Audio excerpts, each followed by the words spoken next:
Subscribe பண்ணாதவங்க subscribe பண்ணுங்க. அப்படியே பக்கத்துல இருக்க பெல் ஐகானையும் பிரஸ் பண்ணுங்க. கடகத்தை பொறுத்த வரைக்கும் கண்ணில் பட்டது அனைத்தும் நல்லது என்று நினைப்பார்கள்.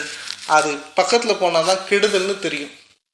உங்களுடைய உண்மையும் நேர்மையும் காப்பாற்றாத போது உங்களுக்கு இறைவன் ஒரு வழி சொல்லுவார். அதுதான் இந்த வீடியோட கான்செப்ட். அந்த காலத்தில் நிறையா பிரச்சனைகள், இந்த மாதிரி கஷ்டங்கள் அப்படின்னு வரும்போது முனிவர்களாக இருக்கட்டும், சித்தர்களாக இருக்கட்டும், ஆழ்வார்களாக இருக்கட்டும், ரிஷிகராக இருக்கட்டும், கோவிலுக்கு போங்க அப்படின்னு சொல்லுவாங்க. அப்போ கடகராசிக்கு ஒரு கோவில் போனால் ஒரு மாற்றம் உண்டாகுமா அப்படிங்கிறது இந்த வீடியோவில் சொல்ல போகிறேங்க. எனக்கு தெரிஞ்ச ஒரு கடகராசி நேர் இந்த கோவிலுக்கு போயிட்டு மிகப்பெரிய மாறுதல் கண்டிப்பாக கிடைச்சிதுங்க அப்படிங்கிறத சொன்னதை வச்சு இந்த வீடியோ போடுறோம். கடகராசி நேர்கள் ஆக்சுவலாக கடகராசிக்கு ராமேஸ்வரம் கோவில் போனால் பெஸ்ட்டு. இன்னொரு விஷயம், மூவலூர் சிவன் கோவில் போனால் பெஸ்ட்டு.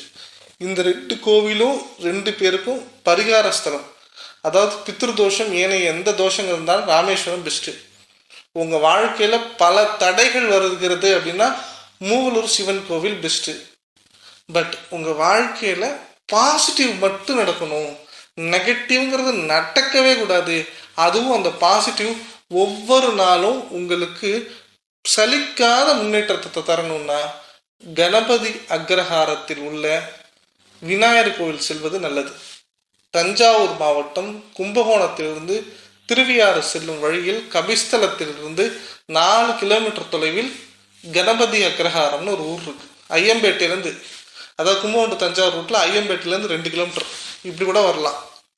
இதுக்கு பஸ் ரூட் மட்டும் தான் இருக்க தவிர ட்ரெயின் ரூட் கிடையாது.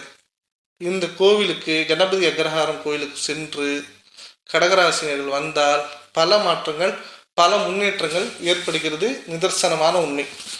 இப்போ உங்களுக்கு நல்ல ஸ்கூல் கிடைக்கல, நல்ல காலேஜ் கிடைக்கல, உங்களுக்கு எதிர்பாராத சில நபர்களால் பிரச்சனை, காதல் தோல்வி, திருமணம் நடக்கலை, குழந்தை பிறக்கலை, பொருளாதாரம் சரியில்லை, வேலை வாய்ப்பு கிடைக்கல, ஏன் வெளிநாடு போக முடியல, விசா பிரச்சனை, ஆஃபீஸில் வச்சுப்பாங்களோ துரத்திருப்பாங்களோன்னு ஒரு பயம், குடும்பத்தில் மன மகிழ்ச்சி இல்லை, பணம் கொடுத்துட்டு மாட்டிட்டு நிற்கிறோம், கொடுக்க முடியுமா, பணத்தால் நம்ம வாழ்வோமா அப்படிங்கிற ஒரு பயம், ஒரு தனிநபர் பயம், இன்னும் சொல்லப்போனால் மன வியாதி, இதுலேருந்து விடுபடுவதற்கு இந்த கோவில் சரி வருமா அப்படின்னா 100% கோவில் சரி வரும்.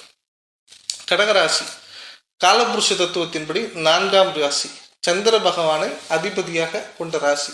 ஸோ அப்படிங்கும்போது கணபதி அக்ரஹாரத்துக்கு முடிஞ்ச வரைக்கும் சாயந்தரம் 5 மணிக்கு மேலே செல்வது அப்படிங்கிறது ரொம்ப ரொம்ப ரொம்ப சிறப்பு. ஏன்னா சந்திரனை அதிபதியாக உடையவர்களாக இருப்பதனால்.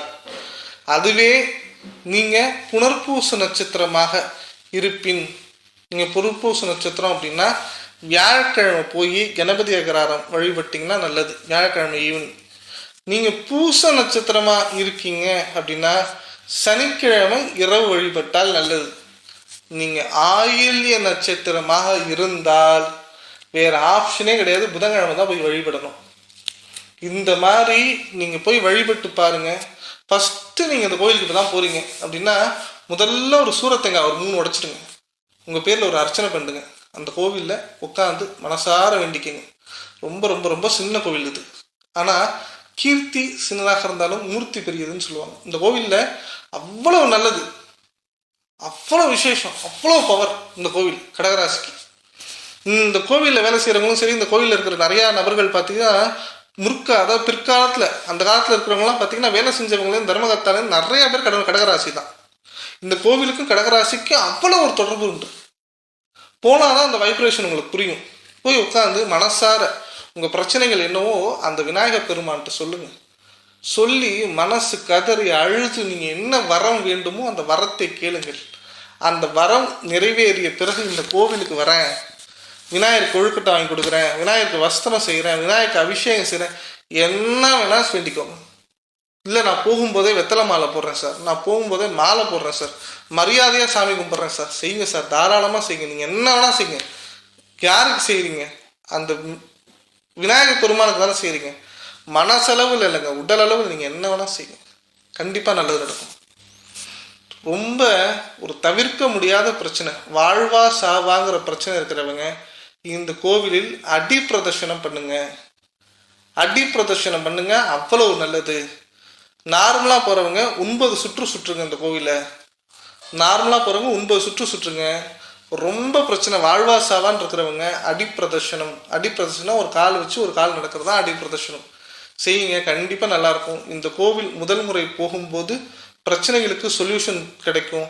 இந்த கோவிலுக்கு 2வது முறை போகும்போது பிரச்சனை முடிஞ்சிருச்சுன்னு அர்த்தங்க. இந்த கோவிலுக்கு போயிட்டு வந்து பாருங்கள், ஃபீட்பேக் சொல்லுங்கள். கண்டிப்பாக அந்த கோவில் உங்களுக்கு பயனுள்ளதாக இருக்கும். மேலும் தகவலுக்கு எங்கள் சேனலை மறக்காமல் சப்ஸ்கிரைப் பண்ணுங்கள். நன்றி.